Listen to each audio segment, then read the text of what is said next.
السلام علیکم ورحمۃ اللہ وبرکاتہ۔ آج کے اس ویڈیو کے اندر ہم بہت ہی اہم بات کرنے جا رہے ہیں۔ حضرات محترم، ہم 5 وقت کی نماز پڑھتے ہیں، مسجد کے اندر جاتے ہیں اور مسجد میں جا کر دنیاوی باتیں کرتے ہیں، جس سے میرے کریم آقا علیہ الصلوۃ والسلام نے منع فرمایا ہے۔ حضرات محترم، میرے کریم آقا علیہ الصلوۃ والسلام نے ارشاد فرمایا، آپ جنت کے پھل کھانا چاہتے ہیں؟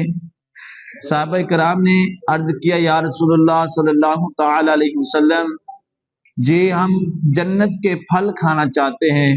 تو میرے کریم آقا علیہ الصلوۃ والسلام نے ارشاد فرمایا، جب آپ مسجد میں جاؤ، اللہ کے گھر میں جاؤ، وہاں پر جا کر دنیاوی باتیں نہ کیا کریں، فضول باتیں نہ کیا کریں۔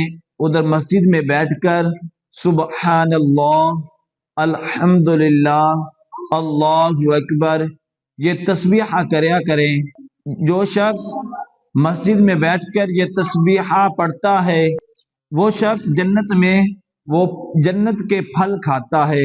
یہ میرے کریم آقا علیہ الصلوۃ والسلام نے ارشاد فرمایا ہے۔ دعا کرتا ہوں کہ اللہ تبارک و تعالی ہمیں اس پر عمل کرنے کی توفیق عطا فرمائے۔